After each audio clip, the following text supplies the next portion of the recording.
Assalamualaikum warahmatullahi wabarakatuh. Halo, saya Mailanda Saputri.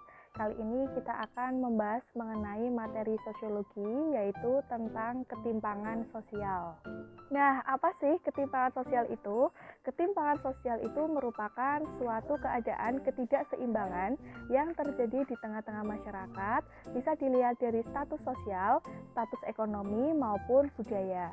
Nah, ketimpangan sosial itu bisa kita lihat di sekitar kita, yaitu antara si kaya dan si miskin. Misalnya, si kaya yang hidup dengan bergelimang harta, sedangkan yang si miskin hidup dengan keterbatasan, bahkan kesengsaraan.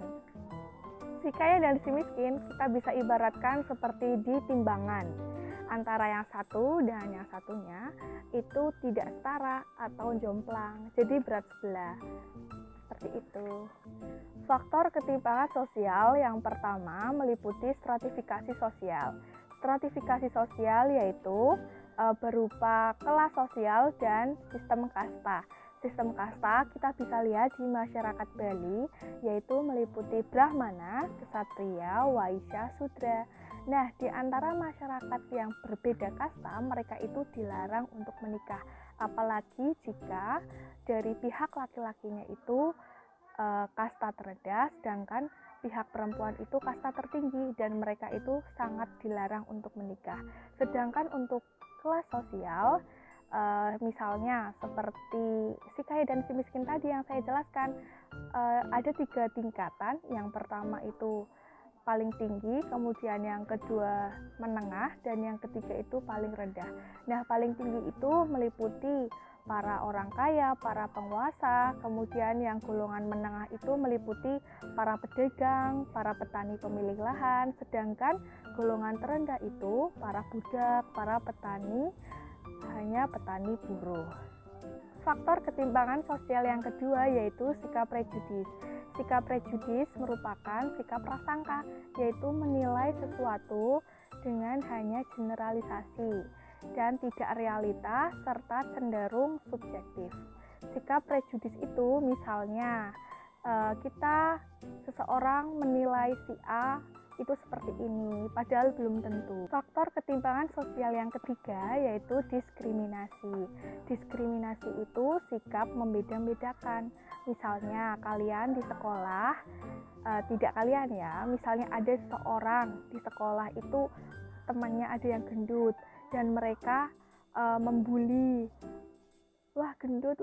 Hal itu merupakan suatu body shaming dan termasuk ke dalam diskriminasi sosial. Kemudian misalnya ada temennya yang tidak memiliki kendaraan, yang mungkin tidak diberi uang saku pada orang tua, tetapi diberi bekal dari rumah. Nah, dia itu dibully sama teman-temannya. Nah, bullying tersebut merupakan diskriminasi. Nah, apa sih akibat dari ketimpangan sosial itu? Akibat dari ketimpangan sosial yang pertama itu kriminalitas. Mengapa kriminalitas itu sering terjadi? Ya karena adanya ketimpangan sosial. Misalnya, si miskin itu terpaksa untuk berbuat kejahatan seperti mencuri, merampok. Nah, hal itu mereka lakukan karena desakan ekonomi untuk memenuhi kebutuhan hidup mereka dan keluarga. Akibat ketimpangan sosial yang kedua yaitu kemiskinan. Kemiskinan terjadi karena mereka yang berada di golongan bawah tidak sanggup untuk bersekolah, sehingga mereka itu miskin pengetahuan. Nah, akhirnya ketika mereka beranjak dewasa, susah untuk mencari pekerjaan karena mereka tidak memiliki pengetahuan, bahkan lebih parahnya lagi, mereka tidak memiliki keterampilan. Akibat ketimpangan sosial yang ketiga yaitu pencemaran lingkungan alam. Kenapa pencemaran lingkungan alam masuk dalam kategori akibat ketimpangan sosial?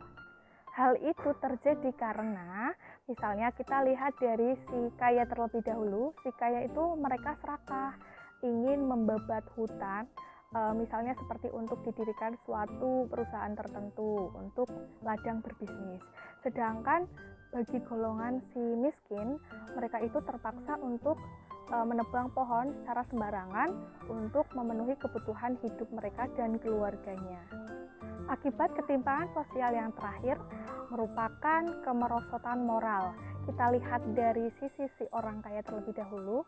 Si kaya itu tidak memiliki moralnya itu kurang karena mereka seringkali menganggap bahwa kelompok miskin itu dapat dipermainkan, jadi tidak dihormati dan sebagainya. Kemudian jika dilihat dari si miskin itu terpaksa untuk mencari pekerjaan untuk memenuhi kebutuhan hidup mereka dan keluarganya itu melalui hal-hal yang menyimpang seperti pencurian, perampokan, bahkan melalui prostitusi seperti menjadi PSK dan sebagainya.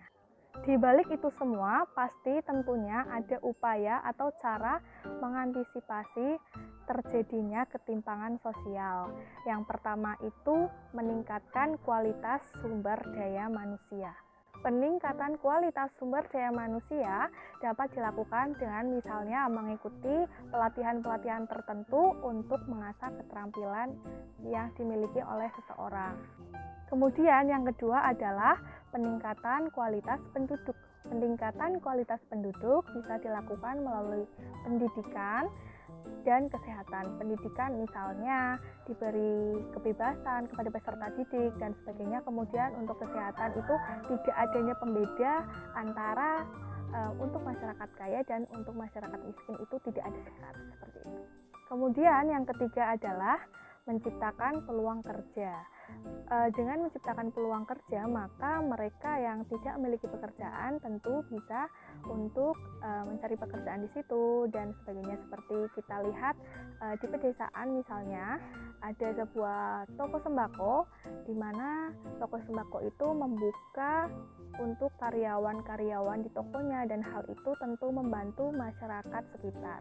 Kemudian yang keempat adalah mobilitas geografis. Mobilitas geografis dapat dilakukan dengan misalnya bertransmigrasi seperti di Pulau Jawa di mana penduduknya itu membludak, maka penduduk Pulau Jawa itu bertransmigrasi seperti ke Kalimantan dan ke Sulawesi untuk mencari pekerjaan dan hidup lebih layak. Oke, sekian dari saya materi tentang ketimpangan sosial.